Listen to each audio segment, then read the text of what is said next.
আল্লাহ আমার রব, এই রবি আমার সব।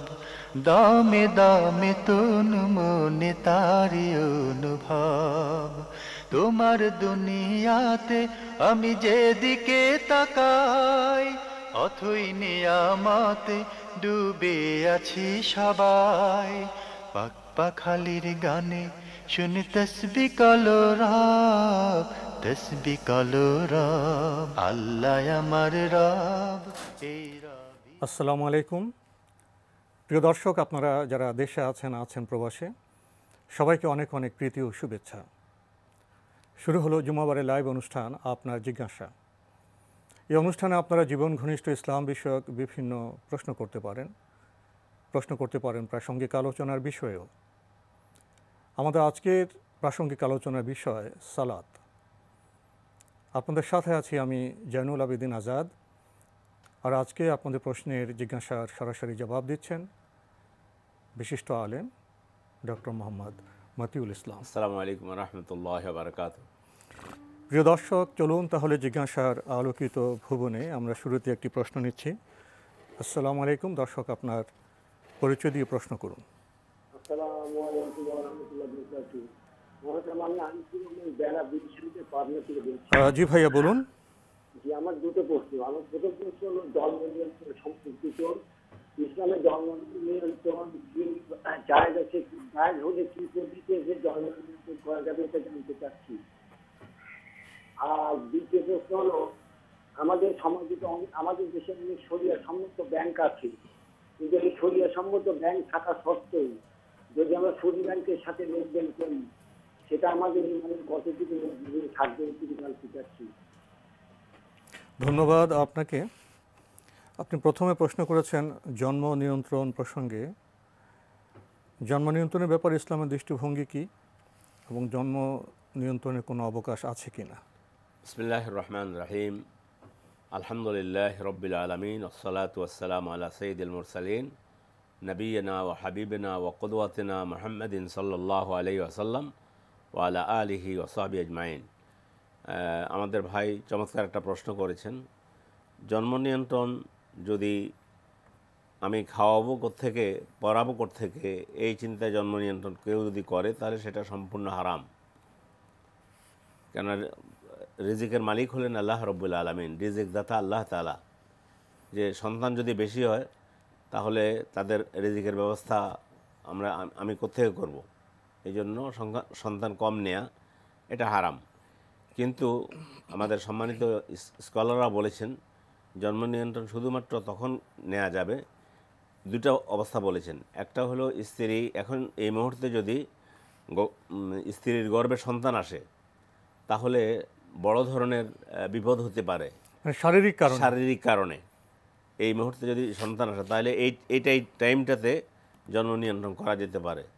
2 নম্বর বলেছেন আগের সন্তান হয়েছে, আগে যে সন্তানটা হয়েছে তার অধিকার রয়েছে 2 বছর দুধ খাওয়ার।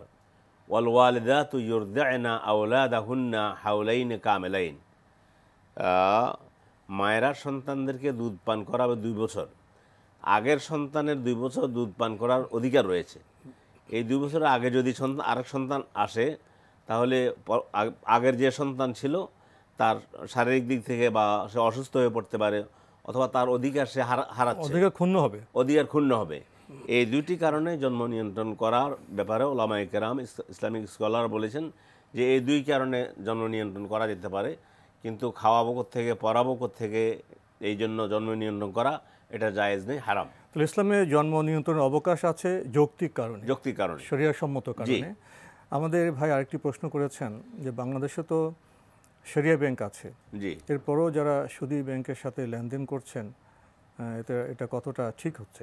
আমরা বাইরেকে আমরা করব যে শরিয়া ভিত্তিক যে সমস্ত ব্যাংক পরিচালিত হচ্ছে সেই সমস্ত ব্যাংকের সাথে লেনদেন করা, সেখানে চাকরি করা, এটার জন্য চেষ্টা করা উচিত। এবং যেহেতু সুদ কিয়ামত পর্যন্তই হারাম, কোনো অবস্থায় সুদকে জায়েজ বলা যাবে না।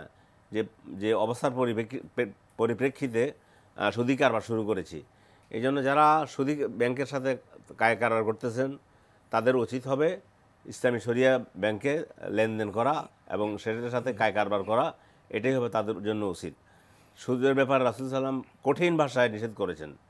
আল্লাহ তাআলা যে ব্যক্তি সুদ খায়, যে ব্যক্তি সুদ দেয়, যে ব্যক্তি সুদের লেখক, উভয় সম্পর্কে বলছেন লাআনাল্লাহু আকিলার রিবা ওয়া মুকিলাহু ওয়া কাতিবাইহি ওয়া শাহিদাইহি।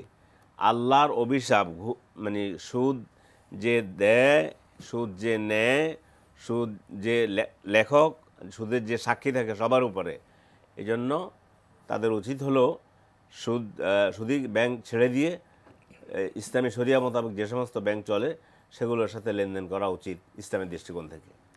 দর্শক, আমরা আরেকটি টেলিফোন নিচ্ছি। আসসালামু আলাইকুম, পরিচয় দিয়ে প্রশ্ন করুন। আমি মোহাম্মদ আব্দুল হালিম ময়মনসিংহ থেকে বলছি।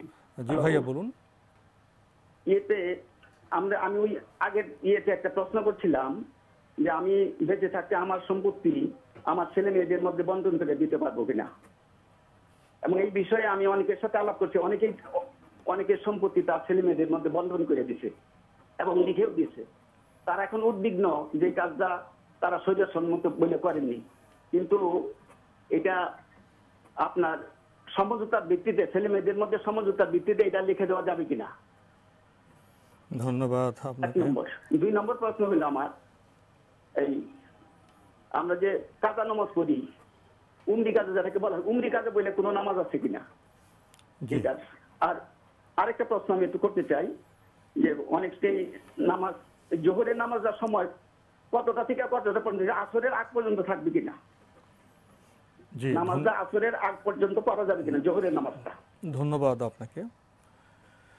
আপনি বেশ কয়েকটি গুরুত্বপূর্ণ প্রশ্ন করেছেন। প্রথম প্রশ্ন সম্পত্তি বন্টন প্রসঙ্গে উনি আগেও প্রশ্ন করেছিলেন। আমরা আগের প্রশ্নে আমরা বলেছিলাম যে পিতা জীবিত অবস্থায় সন্তানের মধ্যে সম্পদ বন্টন করতে পারবেন না, সম্পদ তো বন্টন হবে পিতার মৃত্যুর পরে। তো ওই আমাদের জবাবের প্রেক্ষিতে উনি এখন প্রশ্ন করলেন, আমাদের এলাকায় অনেকে না জেনে জীবিত থাকতেই সন্তানদের মধ্যে সম্পদ বন্টন করে দিয়েছেন, পরবর্তী পর্যায়ে কী সমস্যা হয় কি না। এখন ওনার প্রশ্ন হলো, যারা এই কাজটি করেছেন সমঝোতার ভিত্তিতে, ছেলেমেয়েদের মধ্যে সমঝোতার ভিত্তিতে, এখন কি অবস্থা হবে ওনারা চিন্তিত যারা অলরেডি বন্টন করে দিয়েছেন? না, যারা বন্টন করে দিয়েছেন তাদের উচিত হলো মানে যদি মৌখিক বলে থাকেন তাহলে সেটা উইথড্র করা, যে না আমার সম্পদ, এটা ভুল হয়েছে, আমার ইন্তেকালের পরে আল্লাহর যেভাবে বিধান দিয়েছেন আল্লাহর বিধান অনুযায়ী সম্পদ তোমরা পাবে, এবং যেটা আমি করেছি এটা ঠিক করে নিই। আর যদি রেজিস্ট্রি করে দিয়ে থাকে এখন তো আর সেটা মানে উইথড্র করতে পারবে না। তবে এক কথায় হচ্ছে যে পিতা বেঁচে থাকা অবস্থায় সন্তানদের মধ্যে এভাবে সম্পদ বন্টন করা ঠিক নয়, এটা জায়েজ নেই ইসলামের। এখন না জেনে ভুল করেছে, অনুতপ্ত, উদ্বিগ্ন, এখন তো আল্লাহর কাছে ক্ষমা চাইবে, এখন ক্ষমা চাইবে, এবং ভবিষ্যতে যারা জেনেছেন তারা যেন না করেন এই কাজটা। সন্তানদেরকে বললে যদি ফিরিয়ে দেয় সকলেই আবার সম্পদ, তাহলে সেটা আরও উত্তম, তাহলে আর কোনো সন্দেহ থাকলো না। আর যদি ছেলেমেয়েরা সন্তান এখন আর ফিরিয়ে দিচ্ছে না, যেটা দেওয়া হয়ে গেছে, মৌখিক দিলে তো সেটা মৌখিক কথাটাকে উইথড্র করবে, যে আমি এটা উইথড্র করে নিলাম, আমার মৃত্যুর পরে সম্পদ যেভাবে তোমাদের মধ্যে বন্টন হওয়া দরকার সেভাবে সম্পদ বন্টিত হবে, আমি যেটা করেছি এটা ঠিক করে নেই, এটা আমি আমার বক্তব্য আমি উইথড্র করে নিলাম, অথবা আমার যে দান করেছি সে দান আমি উইথড্র করে নিলাম। এটা যদি মানে খাতা কলমে যদি রেজিস্ট্রি করে না দেন, এটা তো আপনি বলেছেন কয়েকবার, এটা হয়ে গেল। জি, লাস্টে আমরা কনক্লুশন এটা, যদি তারা পারেন সমঝোতা ভিত্তিতে সেটা আবার উইথড্র করে ফেলা, লিখিত হলেও না পারলে উনি আল্লাহর কাছে ক্ষমা চাইবেন, আল্লাহর কাছে ক্ষমা চাইবেন। জি, শেষে উনি আরেকটি প্রশ্ন করেছেন যে উমরি কাজা প্রসঙ্গে। জি, উমরি কাজা সম্পর্কে ওমর মানে হলো জীবন, জীবন কাজা। জীবন কাজা বলতে কোনো সলাতের নাম নেই, কোনো সলাতের নাম জীবন কাজা বলতে কোনো সলাতের নাম নেই। তো এখন উমরি কাজা কোত্থেকে আসলো? এটা সমাজে প্রচলিত আছে পরিভাষাটি, জীবনের কাজা, আজীবন নামাজ পড়ে নেই, এখন চাকরি থেকে রিটায়ার্ড করেছে, এখন উনি একটু মসজিদে যাওয়া শুরু করেছেন। তো আলহামদুলিল্লাহ, আমরা আল্লাহর শুকরিয়া আদায় করি যে ভাই এভাবে এখন পূর্বে নামাজ পড়তেন না, এখন নামাজ পড়েন। পূর্বে নামাজের জন্য সেটা কাজা দেওয়া প্রয়োজন নেই। কারণ হিসেবে বলেছেন ওলামায়ে কেরাম, যে ব্যক্তি ইচ্ছাকৃত সলাত আদায় করবে না সে ব্যক্তি ইসলামের গণ্ডির ভিতরে থাকবে না। এই জন্য এরপরে যখন আবার নতুন করে সলাত শুরু করেছেন, তাহলে তিনি আবার নতুন করে ইসলামের মধ্যে প্রবেশ করেছেন, আল্লাহ তাআলা ইসলামের পথে তাকে হেদায়েত করেছে। নতুন একজন নৌ মুসলিম যদি ইসলাম গ্রহণ করার আগে যে সমস্ত পাপ করেছে সেই সমস্ত পাপের কারণে আল্লাহ তাআলা ইসলাম গ্রহণ করার কারণে আগের পাপগুলো আল্লাহ তাআলা মাফ করে দিবেন, ক্ষমা করে দিবেন। এই জন্য উমরি কাজার প্রয়োজন নেই। কেউ কেউ বলেছে পড়লে পড়তে পারে, এটা কারো মত, কিন্তু কোরআন সুন্নাহর দলিলে, কোরআন সুন্নাহর আলোকে উমরি কাজা বলতে কোনো নামাজ নেই। জীবনে আগে দীর্ঘদিন নামাজ পড়েননি, এক পর্যায়ে এসে উপলব্ধি করলেন ভুল করেছি, উনি অনুতপ্ত হলেন, তওবা করলেন, নামাজ শুরু করলেন, ওই তওবাই তো তার ক্ষমা হিসেবে, তওবাই তার জন্য আল্লাহ তাআলা সেটা ক্ষমা করে হতে পারেন। এখন উনি নিঃসংক চিত্তে নামাজ পড়ে যাবেন, ইনশাআল্লাহ, কোনো চিন্তা ভাবনার কোনো চিন্তা ভাবনার প্রয়োজন। উনি শেষে প্রশ্ন করেছেন জোহরের সময় কতটুকু, আসরের আগ পর্যন্ত কি পড়া যাবে? একবার আসরের আজানের আগ পর্যন্ত এমন নয়, পড়লে পড়া যাবে, কিন্তু হাদিসের মধ্যে যেটা আসছে প্রত্যেক জিনিসের ছায়া তার 1 গুণ পরিমাণ হওয়া পর্যন্ত হলো জোহর নামাজের সালাতের ওয়াক্ত থাকে। তো আসরের আগে পড়লো, একবার শেষ টাইমে পড়লো, মাকরু সময়ে পড়লো, নামাজ হয়ে যাবে, কিন্তু সালাতের সঠিক সময় হচ্ছে সূর্য ঢল যাওয়ার পরেই পড়ে নেওয়া জমাট সহকারে আউয়াল ওয়াক্তে নামাজ পড়বে, আউয়াল ওয়াক্তে নামাজ আদায় করা। ওইটাও যদি কখনো কোনো কারণ থাকে ব্যতিক্রমী বিষয়, সেটা হলে প্রত্যেক বস্তুর ছায়া তার 1 গুণ হওয়া পর্যন্ত সালাত আদায় করতে পারবে, ইনশাআল্লাহ কোনো অসুবিধা হবে না। আমরা আরেকটি টেলিফোন নিচ্ছি। আসসালামু আলাইকুম। দর্শক, আপনার পরিচয় দিয়ে প্রশ্ন করুন। আমি আব্দুল আহাদ খান মৌলভীবাজার থেকে বলতেছি। জি ভাইয়া বলুন। জি, আমরা যে বিতের নামাজে দোয়া কুনুত পড়ি, দোয়া কুনুত না পড়লে কি সজদা দিতে হবে কিনা, প্রশ্ন 1। প্রশ্ন 2 নম্বর হচ্ছে, আমরা যে নামাজ পড়ি, নামাজের দ্বিতীয় রাকাতে যদি সূরা ফাতিহার পরে সূরা না মিলাই তাহলে সজদা দিতে হবে কিনা। আর আমাদের তৃতীয় প্রশ্ন হচ্ছে যে আমাদের দেশে দেখা যায় যে রমজানে 10 শেষের 10 দিন ইতিকাফ করা হয়, সেই ইতিকাফে যদি না করা হয়, সমাজের 1-2 জন যদি না করে, পুরা সমাজের মানুষ বা পুরা পঞ্চায়েতের মানুষ নাকি গুনাহগার হবে, এইটা কি ঠিক আছে কিনা? ধন্যবাদ আপনাকে। উনি বলছেন যে বিতের নামাজে যদি দোয়া কুনুত না পড়ে তাহলে কি সহজ সিজদা দিতে হবে? না, সিংহভাগ উলামায়ে কেরাম, অধিকাংশ ইসলামিক স্কলার বলেছেন দোয়া কুনুত পড়বেন, পড়া উত্তম, পড়া উচিত, কিন্তু ভুলক্রমে দোয়া কুনুত পড়তে পারলেন না, আপনি সেজদায় চলে গেলেন।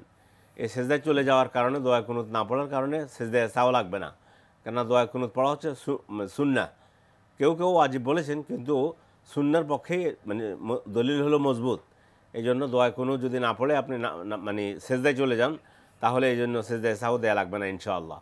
উনি আরেকটি প্রশ্ন করেছেন, নামাজে দ্বিতীয় রাকাতে যদি উনি সূরা ফাতিহার সাথে অন্য কোনো সূরা না মিলান তাতে কি কোনো সমস্যা আছে? ফরজ নামাজ হলে সমস্যা হবে, এবং নামাজের সেজদায় সাও দিতে হবে। অন্য সূরা ফাতিহার সাথে যদি অন্য সূরা না মিলান প্রথম 2 রাকাতে, তাহলে এই জন্য সেজদায় সাও দেয়া লাগবে। সেজদায় সাও দিলে নামাজ ইনশাআল্লাহ আদায় হয়ে যাবে, এটা হলো অধিকাংশ স্কলারদের মত। আর উনি আরেকটি প্রশ্ন করেছেন, রমজানের শেষ দশকে ইতিকাফ প্রসঙ্গে যদি মহল্লার বা এলাকার কেউ না করে তাহলে কি এটা গুনার বিষয় হবে? ইতিকাফ করা হচ্ছে সুন্নাহ মুআক্কাদা। সুন্নাহ মুআক্কাদার জন্য সমাজের সবাই করতে হবে এমনটি নয়, কিছু সংখ্যক লোক করবে।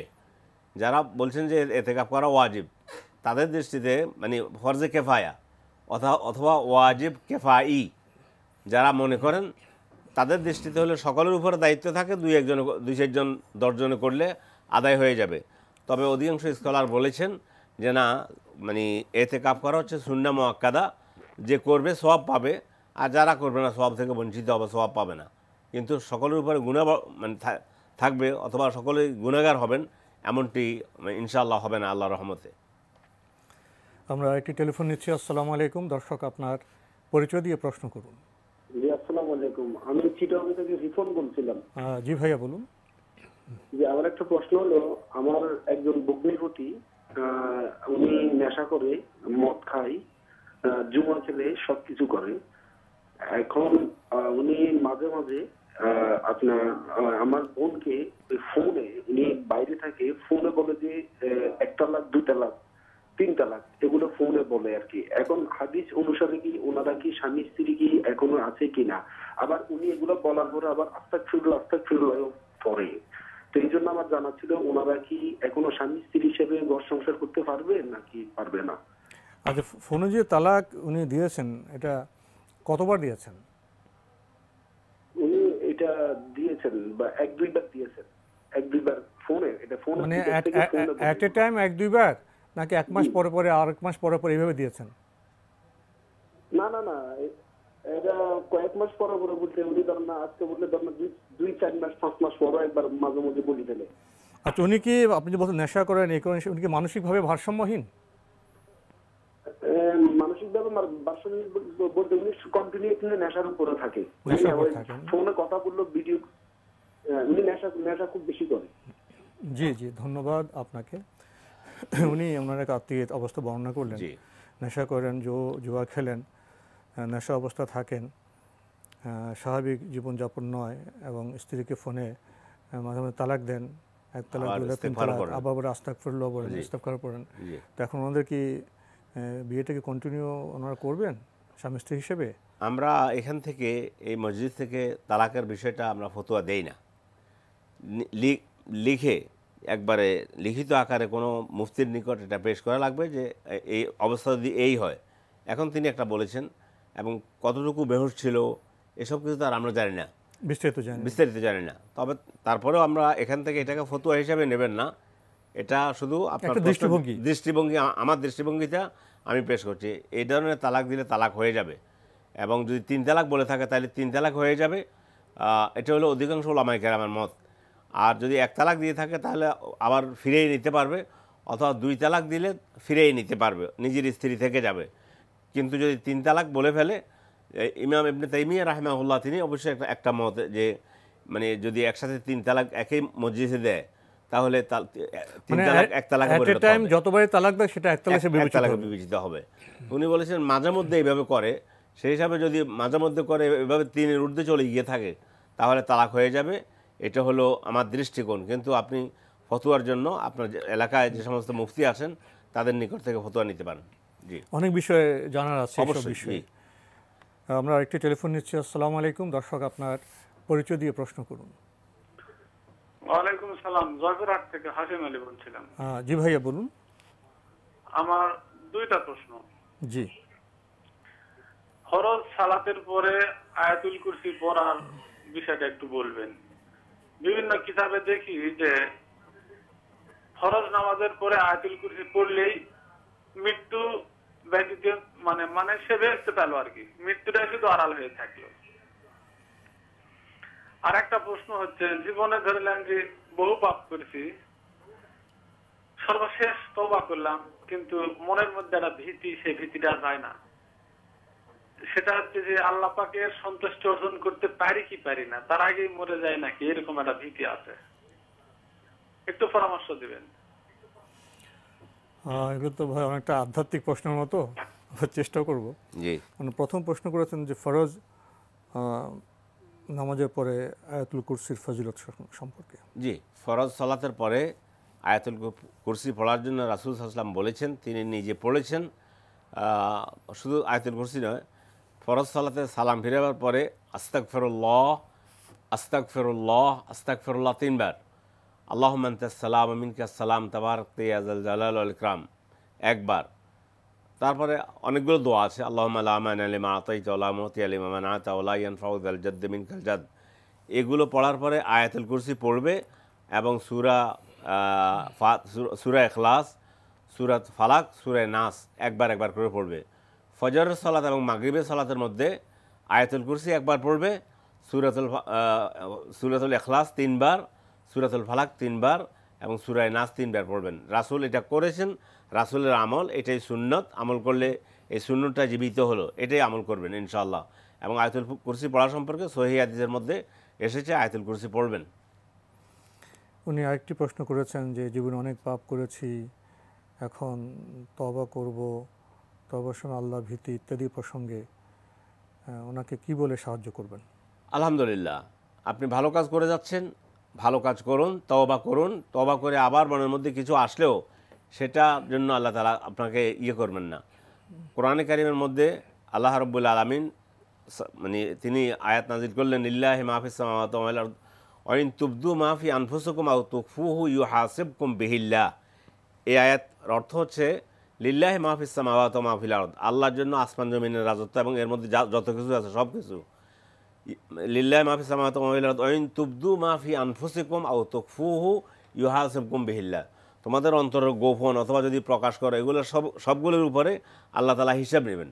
সাহাবায়ে কেরাম শঙ্কিত হয়ে গেলেন, ভয় পেলেন যে আমাদের অন্তরে যেটা আসে সেটার উপরে যদি আল্লাহ হিসাব নেয় তাহলে তো আমাদের বাঁচার কোনো উপায় নেই, বিপদ। তখন আল্লাহ তাআলা কোরআন শরীফের আয়াত নাযিল করলেন, লা ইউকাল্লিফুল্লাহু নাফসান ইল্লা উসআহা। কোনো ব্যক্তিকে আল্লাহ তার সাধ্যের বাইরে কোনো কষ্ট দেবেন না এবং আল্লাহ তার সাধ্যের বাইরে কোনো বোঝা তার উপরে চাপাই দেবেন না। অন্তরকে ধরে রাখা মানে ওয়াসওয়াসা না আসা এটা আমাদের হাতে নয়। ওয়াসওয়াসা আসতে পারে, কিন্তু আসলে এটার জন্য কোনো গুনাহ হবে না। আপনি কন্টিনিউ তওবা করুন। তবে তওবার অর্থ হচ্ছে লজ্জিত হয়ে যে কাজ করেছে সে কাজ থেকে ফিরে আসা, সে কাজে আর কখনো ফিরে না যাওয়া, এটাকে বলা হয় তাওবা। এটাই করে চেষ্টা করুন।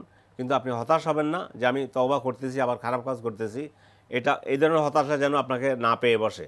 সকল মানে আমাদের দর্শকদের জন্য আজকের হলো মেসেজ হলো, তওবা আমরা করতে করবো না। আল্লাহ তাআলা তওবাকারীকে পছন্দ করেন, এই জন্য তওবা বেশি বেশি করে করব এবং ওয়াসওয়াসা আসলেও সেটার জন্য কোনো অসুবিধা হবে না ইনশাআল্লাহ। আমরা একটি টেলিফোন নেব। আসসালামু আলাইকুম। দর্শক, আপনার পরিচয় দিয়ে প্রশ্ন করুন। হ্যালো, আসসালামু আলাইকুম। ওয়ালাইকুম আসসালাম। আমি ওই যে নামাজ গতকাল রাতে আমি এশার নামাজটা ঘুমিয়ে গেছি, পড়তে পারিনি। ওই নামাজটা কি এখন তুলে নিতে পারবো? কিভাবে তুলে নিতে পারবো? আর একটা প্রশ্ন, যারা জন্ম নিয়ন্ত্রণে ধরেন ওই যে চাকরি করে, তাদের টাকা পয়সা, অফিসে চাকরি করে, সেই টাকাটা কি ওদের কর্মটা যায় এবং ওই টাকা দিয়ে কি হজ হবে?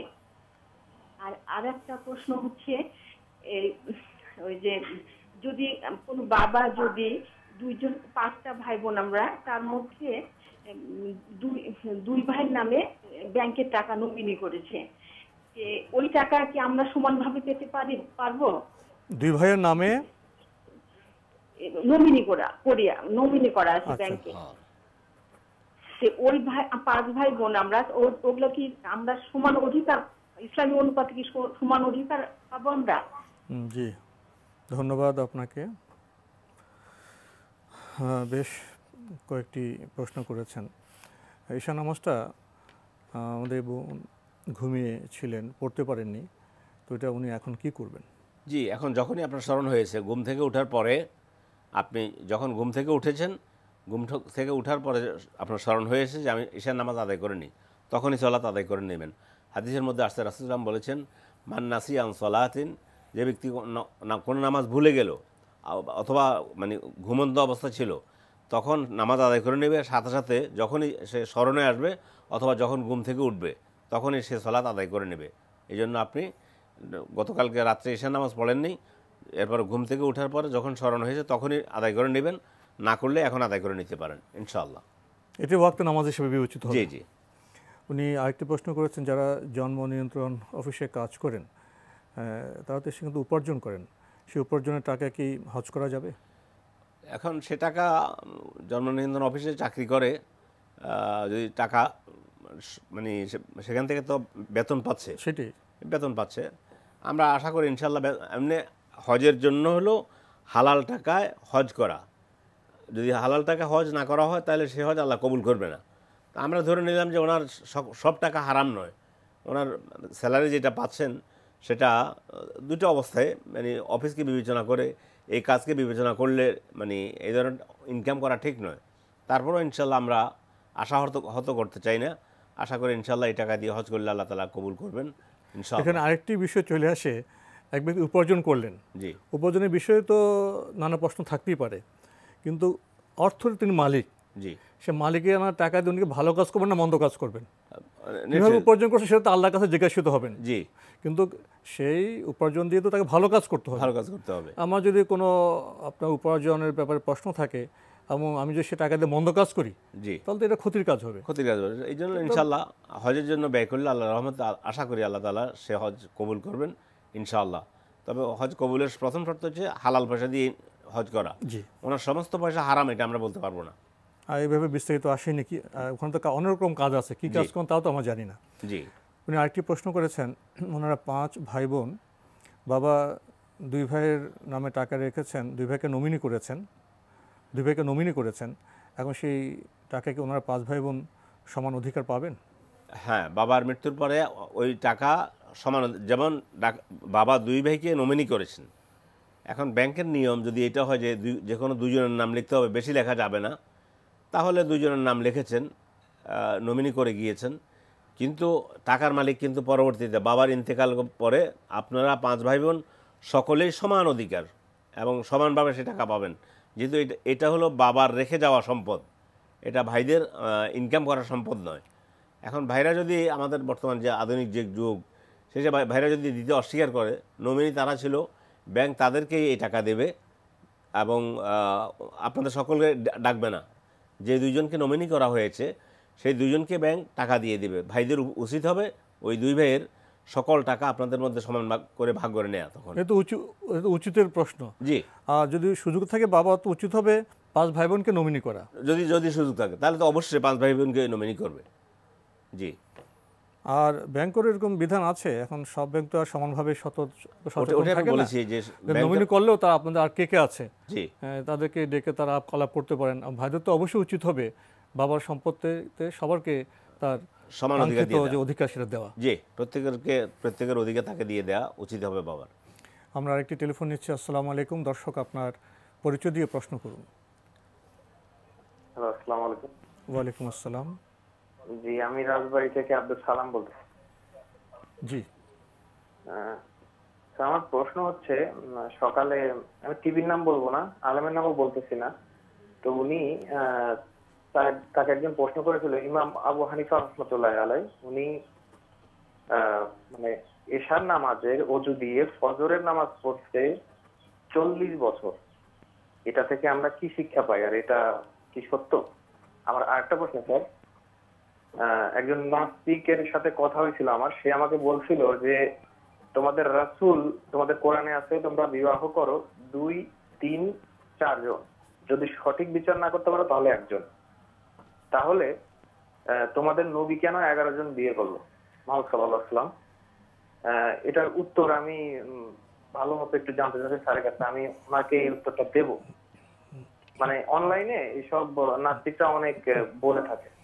ধন্যবাদ আপনাকে। যে আপনার আর কোনো প্রশ্ন আছে? জি স্যার, আমার একটা প্রশ্ন আছে। জি বলুন স্যার। মারিয়া কিস্তিয়া কে ছিল? মারিয়া কিস্তিয়া কি? মারিয়া চিস্তি? কিপ্তিয়া। মারিয়া কিস্তিয়া। কিপ্তিয়া, আচ্ছা। জি, রাসূলের একজন স্ত্রী না কি ছিল এটা? মানে উনি আমাকে, এক নাস্তিক আমাকে প্রশ্ন করেছিল। জি জি, ধন্যবাদ আপনাকে। জি, থ্যাংক ইউ স্যার। জি, ধন্যবাদ আপনাকে। উনি বেশ কয়েকটি প্রশ্ন করেছেন। জি, যে আজকে উনি সকালে কোনো একটি টেলিভিশন চ্যানেলে একজন আলেম বক্তব্য রেখেছেন, উনি ঠিকই করেছেন, নাম বলেননি কারো, আমাদের নাম জানার প্রয়োজন নেই। জি, আমাদের সম্মানিত ইমাম আবু হানিফা তার ভাষ্য অনুযায়ী জি, এশার ওযু দিয়ে 40 বছর ফজর নামাজ আদায় করেছেন। জি, তো ওনার বক্তব্য হলো কি ঠিক আছে কি না, আর এখান থেকে আমরা কি বার্তা পেলাম? না, এখানে কোনো বার্তা আছে বলে আমরা মনে করি না। রাসূল সাল্লাল্লাহু আলাইহি ওয়াসাল্লাম নিজে, তিনি সাহাবা, 3 জন সাহাবা একাত্র হয়ে আল্লাহ রাসূলের আমল দেখে তারা বলল যে, তারা একজন বলল যে আমি জিন্দেগিতে বিয়ে করব না, আরেকজনে বলবো যে আমি কখনো ঘুমাবো না, জিন্দেগিতে কখনো আমি ঘুমাবো না, আরেকজন বললো যে আমি স্ত্রী গ্রহণ করবো না। রাসূল এটা সাহাবাদের থেকে শুনে বলছে যে তোমরা কি এটা বলছিলে? বলে যে হ্যাঁ। বলে যে খবরদার, আমি রাতের বেলায় নামাজও আদায় করি, রাতের বেলায় ঘুমাই, আমি ঘুমাই, আমি বিয়ে করেছি, আমার ছেলে সন্তান আছে এবং রোজা রাখি এবং রোজা ভাঙিও। হ্যাঁ, রোজা রাখি এবং রোজা ভাঙি, উনি মধ্যপন্থা কথা বলেন, মধ্যমপন্থা। সেই হিসাবে ইমাম আবু হানিফা এই ধরনের কাজ করেছেন। এগুলো বিভিন্ন ভক্তদের অনেক মতবাদের মধ্যে অনেকে বক্তব্য করতে গিয়ে যার যিনি ভক্ত তাকে অনেক উপরে তোলার জন্য এটা করেছেন, কিন্তু এগুলোর কোনো অথেন্টিক কোনো দলিল নেই। ইমাম আবু হানিফাও বলে যান নাই যে আমি এভাবে নামাজ পড়েছি, ঈশার সালাতের ওযু দিয়ে ফজর নামাজ এভাবে আদায় করেছি, ইমাম আবু হানিফা বলেননি। যারা ভক্ত তারা অতিরঞ্জনমূলক এই ধরনের কথা বলে। মানে এখানে আমাদের কোনো বার্তা নেই, আমাদের বার্তা রাসূলুল্লাহ সাল্লাল্লাহু আলাইহি ওয়াসাল্লাম জীবন থেকে যে আমাদের রাতে ইবাদত করতে হবে, ঘুমও আসতে হবে, অবশ্যই আমাদের মধ্যপন্থা। কারণ আমাদের যে মানবিক যে অস্তিত্ব, আমাদের যে শরীর কাঠামো, সীমাবদ্ধতা, এটাকে মেনে আমাদের চলতে হবে। ওয়ালে নাফসিকা আলাইকা হাক্কুন, তোমার নফসেরও তোমার উপর অধিকার আছে। জি। অতএব ইমাম আবু হানিফার মতো এত বড় একজন ইমাম, এই ধরনের মানে তিনি 40 বছর যাবত এশা নামাজ দিয়ে মানে ফজর এই পড়েছেন। অর্থ হলো উনি সারা রাত ঘুমাসতেন না। হ্যাঁ, ঘুমাসতে তো ওযু ভেঙে যাবে। তাহলে তো এটা আল্লাহ রাসূলের মানে সুন্নাহর পরিপন্থী হয়ে গেল। মনে হয় না এরকম সুন্নাহ পরিপন্থী কোনো কাজ করেছে বলে আমাদের জানা নেই। জি ভাই, আপনি দ্বিতীয় যে প্রশ্নটি করেছেন, একজন নাস্তিকের সাথে আপনার কথা হয়েছে, বিতর্ক হয়েছে, তো যিনি নাস্তিক, যিনি বিশ্বাসী নন, তার মধ্যে তো অনেক প্রশ্ন থাকবে, এবং উনি একটি উদ্ধৃতি দিয়েছেন ঠিকই বিয়ে সম্পর্কে, যে সীমা 4 জন পর্যন্ত, কিন্তু ইনসাফ করতে না পারলে একটাই উত্তম, এই বক্তব্য সঠিক। তারপরে যিনি প্রশ্ন করেছেন যে রাসূলুল্লাহ সাল্লাল্লাহু আলাইহি ওয়াসাল্লাম এতগুলো বিয়ে কেন করেছেন, এটা দীর্ঘ ইতিহাসের বিষয়। এক একটা বিয়ের এক একটা প্রেক্ষাপট ছিল, এক একটা প্রয়োজন ছিল। এই প্রশ্ন উত্তরের আসলে ইতিহাসের এই বিষয়ে অবতারণা, পর্যালোচনা, বর্ণনা কি আমাদের পক্ষে সম্ভব? মহতারাম, আপনি কি বলবেন? জি, 1 2 2 3 3 4 4 এটা সূরা নিসার আয়াতের মধ্যে 4 নম্বর আয়াতে আল্লাহ তাআলা বলেছেন, ফানকিহু মা তাওয়া লাকুম মিনান নিসাই মাসনা ওয়া সুলাসা ওয়া রুবা। তোমরা যদি বিবাহ বেশি করতে চাও তাহলে 2 2 মানে 2 জন পর্যন্ত করতে পারো, 3 পর্যন্ত করতে পারবে, অনূর্ধ্ব 4 পর্যন্ত করতে পারবে, একাত্রে রাখতে পারবে। সীমা হয়েছে 4। এটা যে আল্লাহ বলেছেন, সে আল্লাহই রাসূল সাল্লাল্লাহু আলাইহি ওয়াসাল্লামকে আল্লাহ তিনি অধিকার দিয়েছেন অতিরিক্ত বিবাহ করার জন্য। ওই কথাটা আবার কিন্তু তোমরা ইনসাফ করতে না পারলেও একটাই উত্তম। জি, ইনসাফ না করতে পারলে একটাই উত্তম। সেটা হলো আমাদের ব্যাপারে, উম্মতের অন্যান্য লোকদের ব্যাপারে, সাহাবাদের ব্যাপারে, সকলের ব্যাপারে। আর রাসূল সাল্লাল্লাহু আলাইহি ওয়াসাল্লামের বিষয়টা ছিল সম্পূর্ণ আলাদা। আল্লাহ রাব্বুল আলামিন একজন নবীকে যে মানে শক্তি দান করেন, এটা উম্মতের আর কাউকে এই ধরনের শক্তি এবং সামর্থ্য দান করেননি। এই জন্য রসুলের জন্য ইসলাম জায়েজ করেছে, আল্লাহ রাসূল বিবাহ করেছেন, এটাই তার সুন্নাত, তিনি বিবাহ করেছেন। আর আমাদের জন্য 4 বলেছেন। এখানে মানে কেউ যদি প্রশ্ন করে ফজর নামাজ 2 রাকাত কেন, যদি এটা বলে, তাহলে এটার কোনো উত্তর নেই। ইসলামে এটাই বিধান করেছে। আল্লাহ তার রাসূলের জন্য মানে 4-এর অধিক বিবাহ করার জন্য আল্লাহ তাআলার পক্ষ থেকে অনুমতি ছিল, অনুমোদন ছিল, এই জন্য রাসূল করেছেন। এবং নাস্তিক যে আল্লাহর উপরে ঈমান রাখে না, সে বিয়ের ব্যাপারে এসে জিজ্ঞাসা করে কি এখান থেকে কি নিতে চাচ্ছে। এখানে আরেকটা বিষয় তো আছে, সেটা আমরা যেতে পারবো না। রাসূল সাল্লাল্লাহু আলাইহি ওয়াসাল্লাম এর প্রতিটি বিয়ের তো কারণ ছিল, কি কারণে করেছেন। জি, এটা আমাদের মতো, আমাদের তো এখন বিয়ে মানে একটা জৈবিক চিন্তা চেতনা। সেখানে যুদ্ধে স্বামী নিহত হয়েছেন, তার কি অবস্থা হবে, কবিলা গোত্রে গোত্রে সংঘাত, সেখানকার কোনো নারীকে কেন গ্রহণ করলেন, তার প্রেক্ষিত কি, এটা আমাদের এই বিষয় গ্রন্থ আছে, সেগুলো আমাদের জেনে নিতে হবে আমাদের। জি, আর মারিয়া কিবদিয়ার কথা যে বলেছেন, মারিয়া কিবদিয়া ইনি হুয়াই ইবনে আখতাবের মেয়ে ছিলেন। মারিয়া আল কিবদিয়া ইনি রাসূলুল্লাহ সাল্লাল্লাহু আলাইহি ওয়াসাল্লাম যুদ্ধে বিজয়ের পরে মারিয়া আল কিবদিয়া রাসূলের ভাগে তিনি এসেছেন। রাসূল সাল্লাল্লাহু আলাইহি ওয়াসাল্লাম নিয়ম অনুযায়ী, প্রথা অনুযায়ী আহলে কিতাবকে বিয়ে মানে যুদ্ধবন্দের মধ্যে দাসীদেরকে বিয়ে করতে পারে, সেটা সে অনুযায়ী মারিয়া কিবদিয়া রাদিয়াল্লাহু তাআলা আনহাকে তিনি বিবাহ করেছেন। তিনি রাসূলের স্ত্রী ছিলেন। আমরা কি সে সময়ের ইতিহাস জানি? সে সময়ে যে বিষয় ছিল, যখন যুদ্ধ হতো, অনেক লোক বন্দী হতো প্রতিপক্ষের। জি, তো এখনকার সময় কি হতো, সব হত্যা বা ইত্যাদি ইত্যাদি। তো এতগুলো লোককে কি হত্যা করা হবে? তখন তো তাদেরকে বন্দী করা হতো। বন্দী করা হওয়ার পরে এদের কী করা হবে? বন্দী করার পরে কি এদেরকে হত্যা করে ফেলা হবে? আবার মুক্তি তো দেওয়া যাচ্ছে না, তাহলে তাদেরকে একজনের দায়িত্ব দিয়ে দেওয়া হবে। সেই বিষয়গুলো তো আমাদের আনতে হবে। সেই প্রেক্ষাপট, সেই ইতিহাসে বর্তমান সময় কি এক? জি, অনেক কিছু আমাদের এখানে বিবেচনার বিষয় আছে। অবশ্যই। আমরা আরেকটি টেলিফোন নিচ্ছি। আসসালামু আলাইকুম। দর্শক, আপনার পরিচয় দিয়ে প্রশ্ন করুন।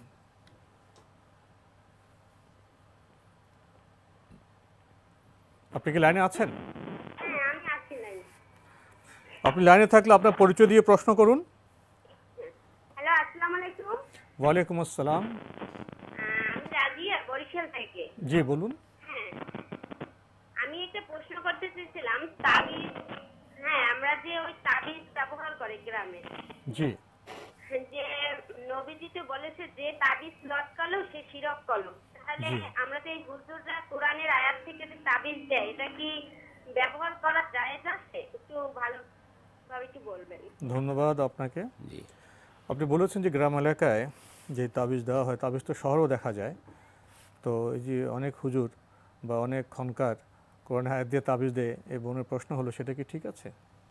না, সেটাও 1 নম্বর আমভাবে যদি সার্বিক তাবিজের কথা বলেন, তাহলে আপনি যেটা বলছেন, রাসূলুল্লাহ সাল্লাল্লাহু আলাইহি ওয়াসাল্লাম বলেছেন, মান আল্লাকা তামিমাতান ফাকাদ আশরাকা বিল্লাহি আও কাফার, যে ব্যক্তি তাবিজ ঝুলালো সে আল্লাহর সাথে শিরক করলো এবং কুফরি করলো। হাদিস সহি। আপনার প্রথম প্রশ্নের উত্তর, প্রথম যে কথাটা আপনি বলেছেন এটা সহি। 2 নম্বর কথা হচ্ছে কোরআনের আয়াত লিখে হাতে মানে তাবিজ হিসেবে ব্যবহার করা যাবে না। এটা আমাদের উলামায়ে কেরাম 2টা মত পেশ করেছেন। একদল মত পেশ করেছেন যে কোরআনের আয়াত যদি হয়, যেমন আয়াতুল কুরসির কথা বললাম, জায়েজ আছে। আরেকজন বলছে যে না, এটা জায়েজ নেই 2 কারণে। একটা কারণ হলো যে কোরআনের আয়াত হাতের মধ্যে লিখে যদি আপনি টয়লেটে গেলেন, তাহলে আল্লাহর কোরআনের অবমাননা হলো। এই দৃষ্টিকোণ থেকে তাবিজ হাতে বাঁধা জায়েজ নেই। আরেকটা হলো পথ বন্ধ করার জন্য, যারা শিরকি তাবিজ পড়ে তারা আপনার তাবিজ দেখে বলবে যে অমুক বোন তো তাবিজ পড়ে, তাহলে আমরা পারবো না কি জন্য। কিন্তু ওটা যে কোরআনের আয়াত, আর আমারটার ভিতরে যে সম্পূর্ণ শিরকি কথা লেখা এবং কুফরি কথা লেখা আছে, 2টার মধ্যে পার্থক্য করে না। এই পথ যেন কেউ খুঁজে না পায়, এই উসিলা ধরে, এটাকে উসিলা করে তাবিজ বাঁধতে না পারে, এই জন্য বলছে কোরআনের আয়াত লিখেও তাবিজ দেওয়া জায়েজ নেই। কোরআন পড়ে পানিতে ফুঁ দিয়ে পানি পান করা যাবে, কোরআন পড়ে তেলের মধ্যে ফুঁ দিয়ে তেল ব্যবহার করা যাবে, দম দেওয়া যাবে, কোরআন পড়লে শরীরের মধ্যে দম করা যাবে, ফুঁ দেওয়া যাবে। এটাকে আর রুকিয়া আর শারঈয়া বলা হয়। ইসলামী শরীয়তের পদ্ধতিতে এভাবে রুকিয়া করা মানে ঝাড়ফুঁক করা। ইসলামী শরীয়তের পদ্ধতিতে ঝাড়ফুঁক হচ্ছে কোরআনের যে কোনো অংশ পড়ে ফুঁ দেয়া, এবং পড়ার সময় একটু জোর করে পড়া, যেমন বিসমিল্লাহির রহমানির রহিম, আলহামদুলিল্লাহি রাব্বিল আলামিন, তাতে যেন মানে পাশে যে আছে সে বুঝতে পারে যে উনি আল্লাহর কোরআন পড়েই পানিতে ফুঁ দিচ্ছেন। এবং দম দেওয়া, ফুঁ দেওয়া যাবে, কিন্তু তাবিজ দেওয়া যাবে না। আমরা আরেকটি টেলিফোন নিচ্ছি। আসসালামু আলাইকুম। দর্শক, আপনার পরিচয় দিয়ে প্রশ্ন করুন। আসসালামু আলাইকুম, আমি চট্টগ্রাম থেকে ফাহমিদা বলতেছিলাম। জি বলুন। আমার মানে বাচ্চার জন্য একটা ডিপিএস করতে যাচ্ছি, তো এটা কি আপনার শরীয়ত সম্মতভাবে কোনো ইসলামিক ব্যাংকে করলে কি সেটা জায়েজ হবে আমার জন্য? জি। আর আরেকটা প্রশ্ন, মানে আমার মানে প্রথম বাচ্চা হওয়ার পর 2টা বাচ্চা নষ্ট হয়েছে, তো অনেক চেষ্টা করছি, তো মানে কোনো আমল আছে যেটার দ্বারা যে আল্লাহ আমাকে সন্তান দিবেন আর কি? জি, ধন্যবাদ আপনাকে। উনি শরিয়াসম্মত ব্যাংকে ডিপিএস করতে চাচ্ছেন, জি, এটা করতে পারবেন কিনা? শরীয়সম্মত হলে ইনশাআল্লাহ পারবেন, অসুবিধা হবে না। ওনার 2টি বাচ্চা নষ্ট হয়েছে, এমন কোনো আমল আছে কিনা যা করলে ভবিষ্যতে আমার বাচ্চা নষ্ট হবে না? আল্লাহর কাছে দোয়া করবেন, রব্বানা হাব লানা মিন আজওয়াজিনা ওয়া যুররিয়াতিনা কুররাতা আয়ুনিন ওয়াজআলনা লিল মুত্তাকিনা ইমামা। সূরা ফুরকানের ভিতরে আয়াতটা দোয়াটা পাবেন। সবসময় এই দোয়াটা বেশি করে পড়বেন আর আল্লাহ সাহায্য চাইবেন। ইনশাআল্লাহ আল্লাহ রাব্বুল আলামিন তিনি সাহায্য করবেন। আল্লাহ আপনাকে সন্তান দিয়ে আপনাকে সুখী করবেন। আমরা আল্লাহর কাছে দোয়া করি আপনার জন্য, আল্লাহ তাআলা আপনাকে যেন নেক সন্তান দান করেন। আমরা আরেকটি টেলিফোন নিচ্ছি। আসসালামু আলাইকুম। দর্শক, আপনার পরিচয় দিয়ে প্রশ্ন করুন। হ্যালো, আসসালামু আলাইকুম। ওয়ালাইকুম আসসালাম। আমি মোহাম্মদ আব্দুল কুদ্দুস, হালিশহর, চট্টগ্রাম থেকে বলছি। জি ভাইয়া বলুন। আমার 2টা প্রশ্ন এবং একটা সংশোধনী। জি।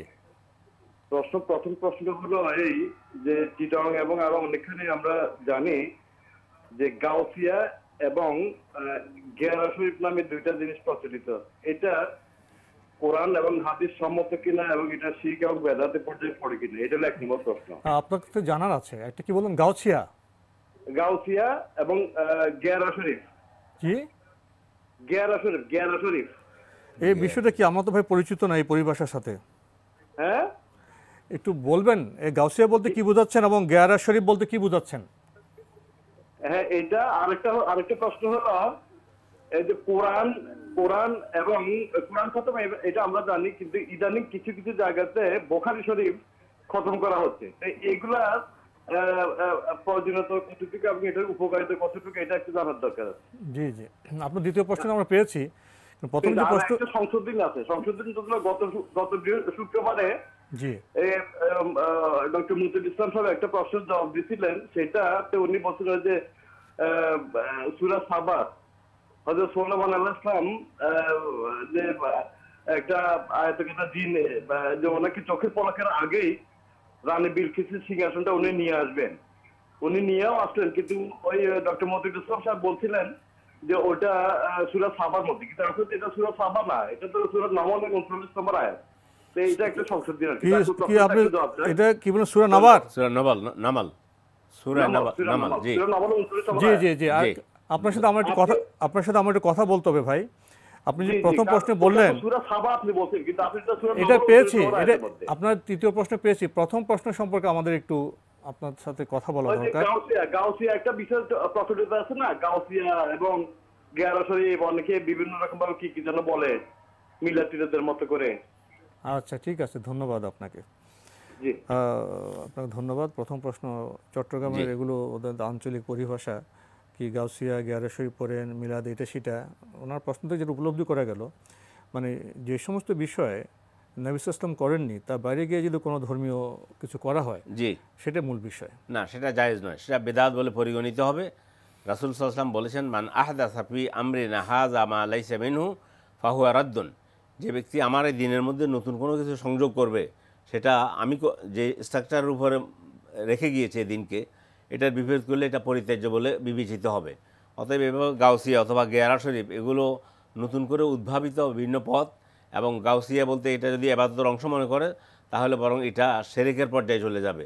গাউস শব্দের অর্থ আল্লাহর জন্য একমাত্র ব্যবহার করা যায়, মানুষের জন্য গাউস শব্দ ব্যবহার করা যায় না। ফলে এই সমস্ত কোনো মানুষ গাউস হতে পারেন না, পারেন না। এই জন্য এই সমস্ত পরিবেশ থেকে আমাদেরকে বিরত থাকা উচিত। জি যেটা যদি আমরা ইবাদত করতে চাই, ইবাদত তো সঙ্গে হলো আল্লাহ বলতে হবে, রাসূল ইসলামের পথ বা মানহাজ দেখাতে হবে। জি এর বাইরে তো ইবাদত বলতে গেলে আমরা নিজেরা নতুন ইবাদত উদ্ভাবন করলাম, সেটা তো ইসলামে জায়েজ নেই না। উনি দ্বিতীয় প্রশ্ন করেছেন যে আমরা কোরআন শরীফ খতমের কথা জানি, উনি বলছেন আমাদের এলাকায় আবার বুখারী শরীফ খতমের রেওয়াজ চালু হয়েছে, এটা ঠিক আছে কিনা? না, বুখারী শরীফ আমরা পড়ব, শেষ থেকে প্রথম থেকে শেষ পর্যন্ত পড়ব, কিন্তু বুখারী শরীফ মানে সওয়াবের উদ্দেশ্যে বুখারী শরীফ খতম করলে সওয়াব হবে এই ধরনের যদি কেউ করে তাহলে এটা সম্পূর্ণ বিদআত বলে পরিগণিত হবে, এবং এটা বিদআতে। তাহলে বুখারী শরীফ খতম অনুষ্ঠান করা যাবে না, বুখারী শরীফ আমরা অবশ্যই পড়ব, পড়লে আমরা সওয়াবও পাবো, সওয়াব করব, এবং প্রথম থেকে শেষ পর্যন্ত আমি পড়তে পারি, কোনো অসুবিধা নেই। কিন্তু খতম করে আবার একটা আনুষ্ঠানিক করা, মনে করা বুখারী খতম করে এগুলো ঠিক হয় না, এগুলো ঠিক নয়। উনি শেষে যে একটি সংশোধন করেছিলেন, হ্যাঁ সূরা আপনার সংশোধন আমি মেনে নিলাম, সেটা হচ্ছে সূরা সাবার মধ্যে বিলকিসের ঘটনা বলা হয়েছে আর সূরা নমলের মধ্যে বলা হয়েছে। আপনি যেটা বলেছেন এটাই ঠিক। জি আমরা একটি টেলিফোন নেব। আসসালামু আলাইকুম, দর্শক আপনার পরিচয় দিয়ে প্রশ্ন করুন। হ্যালো, আসসালামু আলাইকুম। ওয়ালাইকুম আসসালাম। আমার প্রথম প্রশ্ন, জি ফজরের নামাজ যদি আবার উঠতে দেরি হয় তো কি পরে যে পড়ব কাজা নামাজ কি মানে 4 রাকাতই পড়ব? জি। আর একটা প্রশ্ন, আমি অনেক আগে কোরআন শরীফ পড়ছি, জি, কিন্তু আমার উচ্চারণ ঠিক না, আমি যদি বাংলা অর্থ পড়ি তাতে কোনো সমস্যা আছে? ধন্যবাদ আপনাকে। আমার আরেকটা প্রশ্ন আছে। জি। মানে আমার এই ছেলেরা একটু সমস্যা আছে, তাই আমি প্রত্যেক সোমবার বৃহস্পতিবার রোজা থাকি, মানে এতে কোনো কি সমস্যা? তাদের বিপদ যাতে না হয় আর কি। জি জি জি। আপনি সোমবারে রোজা রাখেন না? সোমবার আর বৃহস্পতিবার। আচ্ছা জি, ধন্যবাদ আপনাকে। আপনি বেশ কয়েকটি প্রশ্ন করেছেন। জি। ওনার ফজর নামাজ যদি দেরি হয়, ওয়াক্তে পরে উনি পড়েন, সেক্ষেত্রে কি ওনাকে 4 রাকাত পড়তে হবে? সর্বপ্রথম হলো আপনাকে নসিহত যে সবসময় যেন দেরি হয় এমন অভ্যাস যেন না করে নেন। কখনো হয়তো বিশেষ কোনো কারণে দেরি হয়ে যেতে পারে, এটা হইতে পারে, সূর্য উঠে যেতে পারে। আর যখনই মানে আপনি কথার কথা ধরে নিলাম আপনি ঘুমিয়েছিলেন, যখনই সূর্য উঠে গেছে, ঘুম থেকে উঠেছেন, তখন নামাজ পড়বেন। আর পড়লে শুধু ফজরের নামাজের ব্যাপারে সুন্নতগুলো আপনি আদায় করে দিতে পারেন, 4 রাকাতে পড়তে পারেন ইনশাআল্লাহ। মানে সুন্নতের কাজা সুন্নত, আর ফরজ তো ফরজই। এই জন্য যদি 4 রাকাত ফরজের সুন্নত পড়াটা গুরুত্বপূর্ণ, ফজর নামাজ অন্য ওয়াক্তের সুন্নত পড়ার ব্যাপারে, কাজার ব্যাপারে ম্যান্ডেটরি না পড়লে চলবে, কিন্তু ফজরটা পড়ে নেবেন ইনশাআল্লাহ। উনি 4 রাকাত পড়বেন তাহলে ফজরের পরে যদি দেরি করেন। উনি আরেকটি প্রশ্ন করলেন, ওনার কোরআন উচ্চারণ ঠিক হয় না, তাই উনি কোরআনের বাংলা অর্থ পড়েন, এতে কোনো সমস্যা আছে? না, কোরআন পড়ার চেষ্টা করুন। কোরআন পড়া একটা বিষয়, আর কোরআনের মানে অর্থ দেখা আরেক বিষয়। যদি আপনি এটা মনে করেন যে বাংলায় যে অনেকগুলো কোরআন শরীফ আছে, নিচে উপরে আরবি, ঠিক আরবিকে আবার বাংলা লেখা হয়েছে, এটা পড়া সম্পূর্ণ হারাম, জায়েজ নেই। আর যদি আপনি এটা মিন করেন যে আপনি কোরআন পড়তে পারেন না, শুধু কোরআনের অনুবাদ পড়েন, যদি অনুবাদ হয় তাহলে এটা ভালো কথা, এটা জারি রাখেন, কিন্তু কোরআনটা পড়ার চেষ্টা করুন। অন্ততপক্ষে যে সমস্ত সূরাগুলো নামাজের মধ্যে পাঠ করা হয়, সূরা ফাতিহা সহ, সেগুলো সহি করে পড়ার জন্য কারো সহযোগিতা নিতে পারেন, কিন্তু আর কোরআনের অর্থ পড়তে পারেন, কোনো অসুবিধা নেই। কোরআনের আপনার বাংলা ভাষায় অর্থ পড়া জানার চেষ্টা, এটা তো ভালো কাজ, এটা সব হবে। কিন্তু যেটা আপনি নসিহত করলেন যে কোরআন শুদ্ধভাবে উচ্চারণের চেষ্টাটাও আমাদের করা উচিত, জারি রাখা উচিত। অবশ্যই ওটাই বলছি আমি, যে চেষ্টা করলে আল্লাহ তাআলা সহজ করে দিবেন। ওয়ালাকাদ ইয়াসসারনাল কোরআন লিযিকরি ফাহাল মিন মুদ্দাকির। আমি কোরআনকে জিকির করার জন্য, এই জিকিরের অর্থের মধ্যে আমাদের উলামায়ে কেরাম বলছে পড়ার জন্য, অধ্যয়ন করার জন্য, গবেষণা করার জন্য আল্লাহ তাআলা সহজ করে দিয়েছেন। এই জন্য আপনি চেষ্টা করলে ইনশাআল্লাহ অন্য কোনো বোনের কাছে গিয়ে শিখতে, তাহলে কোরআন সহিভাবে এবং শুদ্ধভাবে আপনি পড়তে পারবেন, তেলাওয়াত করতে পারবেন। আমাদের অনুরোধ থাকবে কোরআন পড়ার চেষ্টা করুন, আর অনুবাদ দেখবেন সেটা হলো কোরআনের অর্থ, আল্লাহ কী বলছেন সেটা জানার চেষ্টা করা, সেটাও ভালো কাজ, সেটা জারি রাখেন। তিনি আরেকটি প্রশ্ন করেছেন, ওনার ছেলেরা সমস্যা আছে, তাই উনি প্রতি সোমবার এবং বৃহস্পতিবার নফল রোজা রেখে থাকেন, এতে কোনো সমস্যা আছে? না, আল্লাহ রাসূল সোমবার এবং বৃহস্পতিবার রোজা রাখতেন, আপনিও রাখেন, কিন্তু ছেলের এই সমস্যার কারণে সোম বুধ বৃহস্পতিবার রোজা রাখবো এটা যেন না হয়। আপনার ভিতরে এটা থাকবে যে আল্লাহ রাসূল এই 2 দিন রোজা রাখতেন বেশি বেশি, সোমবার এবং বৃহস্পতিবার, সেই হিসাবে আমি এই সুন্নত পালন করতেছি। এর সাথে আল্লাহ তাআলা আমাকে, আমার সন্তানদেরকে, আমার পরিবারকে বিপদ থেকে মুক্ত রাখুন, এটা আশা করতে পারেন। কিন্তু ছেলে সন্তানের অসুখের জন্য এই 2 দিন রোজা রাখা, এটা না হয়ে নিয়তটা হবে যে রাসূল সাল্লাল্লাহু আলাইহি ওয়াসাল্লাম এই 2 দিন রোজা রাখতেন, আমি এই 2 দিন রোজা রাখছি, রোজা রাখা সুন্নাত, তাহলে বিশাল মানে সওয়াবের কাজ হবে। এখানে দুটি বিষয়কে ওনার পার্থক্য করতে হবে। জি, প্রথমে উনি যে আপনার ইবাদত করছেন, সোম এবং বৃহস্পতি রোজা রাখছেন, সুন্নাহ সম্মত রোজা, সেটা উনি ইবাদত হিসেবে করবেন। ইবাদত করার পরে উনি যদি যে কোনো মনস্কামনা থাকতে পারে, তার সন্তানের অসুবিধা দূর হোক, রোগ বালাই দূর হোক, অন্য কিছু করতে পারেন। ইবাদতকার বান্দার দোয়া তো আল্লাহ কবুল করে থাকেন। এটা করতে পারেন ইনশাআল্লাহ, কোনো অসুবিধা নেই। আমরা আরেকটি টেলিফোন নিচ্ছি। আসসালামু আলাইকুম। দর্শক, আপনার পরিচয় দিয়ে প্রশ্ন করুন। জি, আসসালামু আলাইকুম। জি, আমার কোশ্চেনটা হচ্ছে যে ব্যাংকে চাকরি করা নাকি হারাম, সেই ক্ষেত্রে ব্যাংকের কল সেন্টারে চাকরি করাটাও কি একই রকম হারাম হবে? Call centre? জি, কল সেন্টার। ধন্যবাদ আপনাকে। ব্যাংকে চাকরি করা হারাম এইভাবে তো বোধহয় বলা যায় না। কোনো ব্যাংক যদি হারানোর উপর ভিত্তি করে, সুদের উপর ভিত্তি করে হয়, জি, সেক্ষেত্রে এই কথা হয়তো বলা যেতে পারে। আপনি প্রশ্ন করেছেন যে কল সেন্টারে কাজ করা, যদি সুদী ব্যাংক হয় তাহলে সুদী ব্যাংকের চাকরি করা যে যতটুকু অপরাধ, কল সেন্টারে চাকরি করা অতটুকুই অপরাধ। কল সেন্টারে চাকরি করবে না। আমরা এটা এভাবে বলি না যে মানে সুদী ব্যাংকে চাকরি করা মানে হারাম কেউ করতে পারবে না, এই ধরনের কথা যায়নি। আমরা বলেছি, উৎসাহ দিয়েছি যে সুদী ব্যাংক ত্যাগ করে ভালো ব্যাংকে, ইসলামী ব্যাংকে চাকরি নেওয়ার জন্য।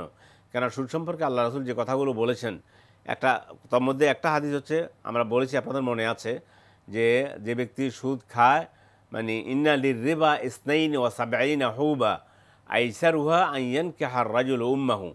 সুদের 72টি অপরাধ আছে, তার মধ্যে ন্যূনতমটা হচ্ছে মায়ের সাথে জেনা করার মতো। এতটুকু সুদ সম্পর্কে বলা হয়েছে। এবং সুদ যে লেখে, সুদের যে সাক্ষী থাকে, সুদের সাথে যে সহযোগী থাকে, তো কল সেন্টারে থাকারও সহযোগী হিসেবে।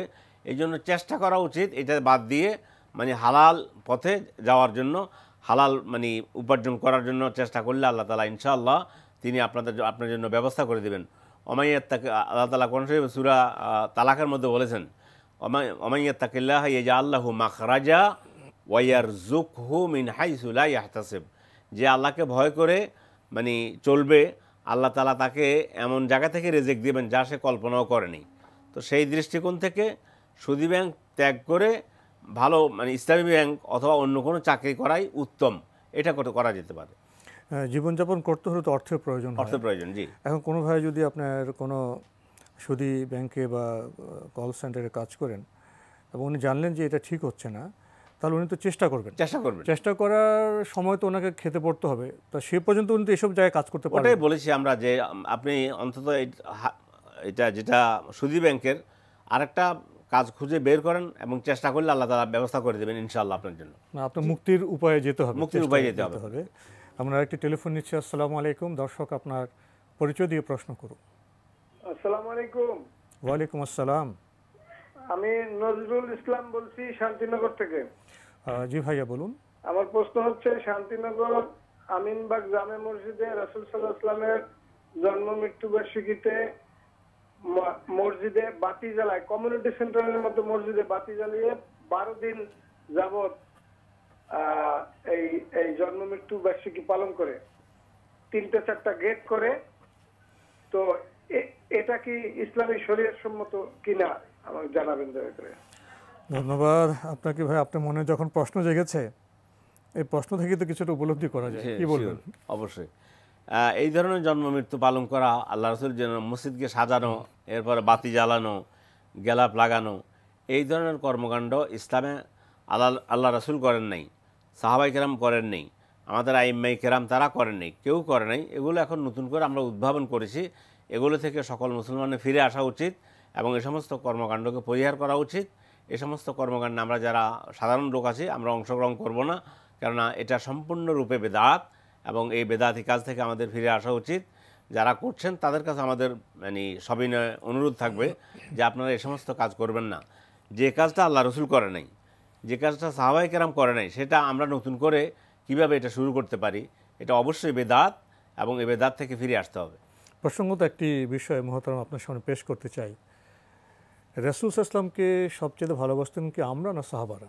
সাহাবায়ে কেরাম রাদিয়াল্লাহু তাআলা আনহুম আজমাইন জীবনের চাইতে বেশি ভালোবাসতেন। তাহলে রাসূল সাল্লাল্লাহু যারা ভালোবাসতেন, রাসূল সাল্লাল্লাহু যারা প্রত্যক্ষ করেছেন, দেখেছেন, তার কথা শুনেছেন, তারা যা করেননি, রাসূলকে ভালোবাসার নামে আমরা কি তা করতে পারি? না, কখনো নয়। যেটা করলে সেটাই বেদাত বলে বিবেচিত হবে। তাহলে সাহাবারা যেটা করতেন সেটা আমাদের অনুসরণ করতে হবে। অবশ্যই সাহাবায়ে কেরাম যেভাবে রাসূলকে শ্রদ্ধা করেছেন সেভাবে আমরা শ্রদ্ধা করব এবং তার প্রতি যে আল্লাহ যে দায়িত্ব তারা সাহাবায়ে কেরাম পালন করেছেন ওইভাবে আমরা আল্লাহ রাসূলের এই মসজিদের যারা কর্তা ব্যক্তি তাদের মতো এই নতুন নতুন উদ্ভাবন আমরা যাব না, তাহলে তো ইসলামের মূল বিষয় দূরে চলে যাবে, একবার শেষ হয়ে যাবে। আমরা আরেকটি টেলিফোন নিচ্ছি। আসসালামু আলাইকুম। দর্শক আপনার পরিচয় দিয়ে প্রশ্ন করুন। আমি মোহাম্মদ মমিনুজ্জামান, আমি ঢাকা থেকে মিরপুর 11 থেকে বলছিলাম। জি ভাইয়া বলুন। হ্যাঁ, তো আমি একটা পেলাম যে সুদী ব্যাংকে যে চাকরি করার বিষয়টা। হ্যাঁ, তো এইটা তো কেমন জানি হয়ে গেল না, যে তাকে একটা সুদী ব্যাংকে চাকরি করার জন্য যতদিন একটা ভালো কিছু পায় নাই ততদিন সেখানে চাকরি করতে পারবে আমার একটা মনে হচ্ছে। তো এটা কি যতদিন সে চাকরি পায় নাই ততদিন সুদী ব্যাংকে চাকরি করা এটা কি বৈধ হবে? ধন্যবাদ আপনাকে। 1 নম্বর প্রশ্ন। আমার 2 নম্বর প্রশ্নটা হচ্ছে, আমার এক রিলেটিভ তাবিজ পড়ে, তাকে কোনো কালো জাদু করছিল। হ্যাঁ, তিনি তাবিজ পড়েন এবং ওই তাবিজ পড়ার কারণে তার অনেক একটা খারাপ প্রভাব থেকে তিনি এখন বেঁচে আছেন। তো তাবিজ পড়া ছিল, তো এখন সে যদি তাবিজটা খুলে ফেলে তাহলে তার ওই কালো জাদুর প্রভাবটা আবার জীবনে আসে এবং জীবনটাকে বিপন্ন করে দেয়। কি অনেক বিভিন্ন সমস্যার সম্মুখীন, ভালোভাবে ঘুমাইতে পারে না, হ্যাঁ, বিভিন্ন ধরনের সমস্যায় পড়তেছে। এই কারণে এখন তাবিজটা তিনি হাতে ধরে আছেন। তো এই ক্ষেত্রে তাবিজটা পড়া যাবে কিনা, তাবিজটা খুলে ফেললে তো সমস্যার সম্মুখীন হওয়া লাগছে। তো এখানে কখনো কি এটা খুলে ফেলে দেখেছেন? হ্যাঁ হ্যাঁ হ্যাঁ দেখেছেন। বলতে যে কয়েকটা তাবিজ চেঞ্জ করার পর ওনার এই তাবিজে কাজ হচ্ছে। তার মানে আগে বিভিন্ন তাবিজ পড়ছিল, ওগুলা পড়ার পরও তার কালো জাদুর প্রভাবটা তার জীবনে বিপন্ন করে দিচ্ছিল। তো এই যে তাবিজটা বর্তমানে যে তাবিজটা আছে, এই তাবিজের কারণে তার এখন স্বাভাবিক জীবনে তিনি ফিরতে পারছেন। এই তাবিজটা কে দিয়েছেন? তাবিজ যেহেতু ছিল, আপনার প্রশ্ন আমরা পেয়েছি, আপনার প্রশ্ন খুব স্পষ্ট আপনি করেছেন, পেয়েছি। এই তাবিজটা কে দিয়েছেন? এই তাবিজে কি আছে? এই তাবিজে উনি বলছেন যে এটা কোরআনের আয়াতে নাকি আছে। আচ্ছা, ধন্যবাদ। মানে স্পষ্ট না যে কি ভিতরে কি আছে, স্পষ্ট না। আপনার প্রশ্ন আমরা পেয়েছি, আপনাকে ধন্যবাদ। আপনি প্রথমে একটি প্রশ্ন করেছেন, একটু আগে এক ভাই প্রশ্ন করেছিলেন সেই প্রসঙ্গে সুদী ব্যাংকে চাকুরি। আমাদের কথা থেকে কি এটি আপনার কাছে স্পষ্ট হয়েছে যে আমরা সুদী ব্যাংকে চাকরি করাটাকে আমরা স্বাভাবিক বলে বিবেচনা করেছি? আমরা এখান থেকে উত্তরানোর মুক্তির একটা উপায় প্রসঙ্গে কথা বলেছি। আপনি তো জানেন যে শুয়োরের গোশত হারাম।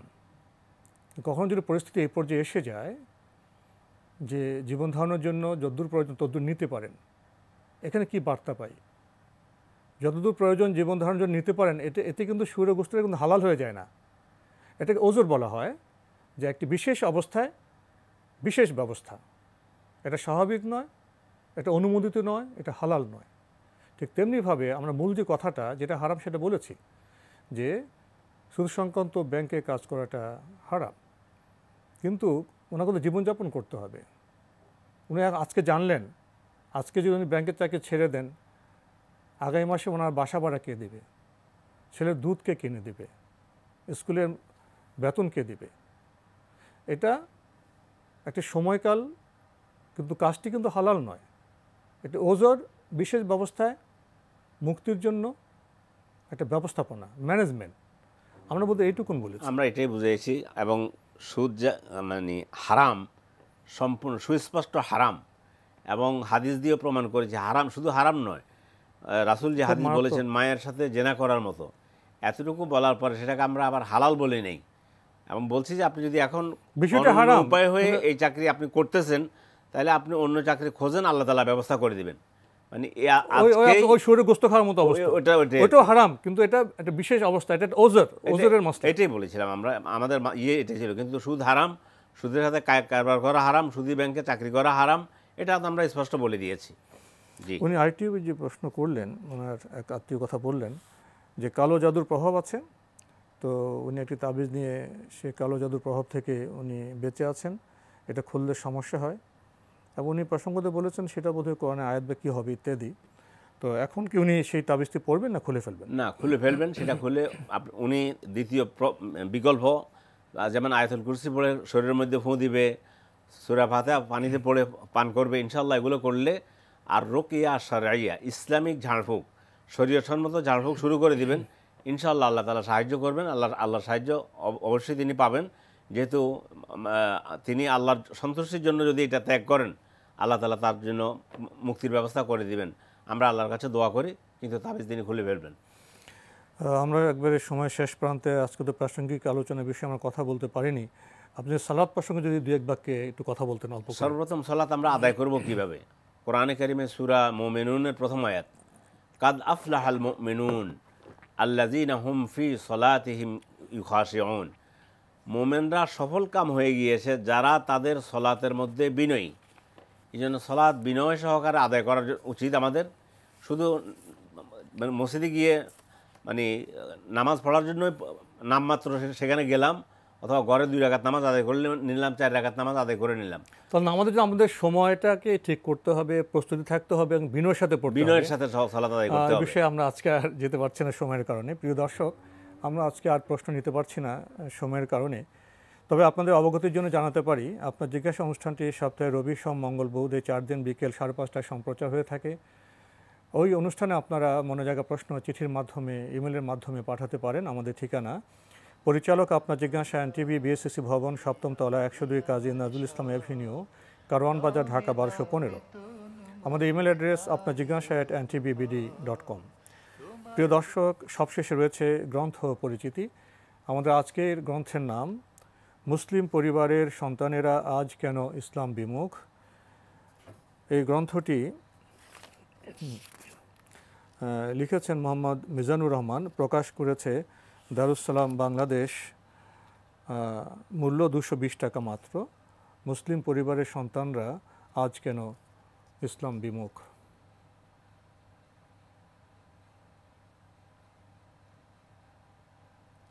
দীর্ঘ সূচি রয়েছে এই গ্রন্থের। মুসলিম পরিবারের সন্তানদের ইসলাম বিমুখতার কারণসমূহ, অনেকগুলো কারণ এখানে দেয়া আছে। মুসলিম সন্তানদেরকে ইসলাম বিমুখতা হতে ফেরাতে যা করণীয়, অনেকগুলো ইতিবাচক বিষয় সম্পর্কে দৃষ্টি আকর্ষণ করা হয়েছে।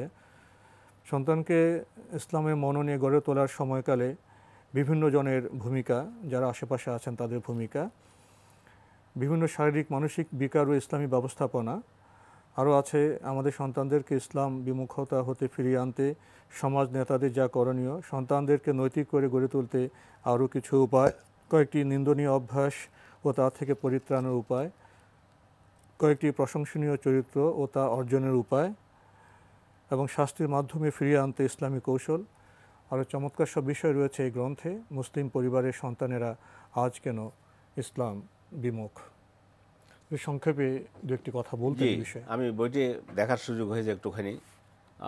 সেখানে পিতামাতার দায়িত্ব বোর্ড সম্পর্কে আলোচনা করেছেন যে পিতামাতার সন্তানদের প্রতি সঠিক দায়িত্ব পালন করেন তাহলে তারা ইসলাম বিমুখ হবে না, এবং মা বাবা আব্বা আম্মার দায়িত্ব হচ্ছে সন্তানকে কোরআন সুন্নাহর আলোকে লালিত পালিত করা এবং কোরআন সুন্নাহর সংস্কৃতি অনুযায়ী তাদেরকে লালন পালন করা।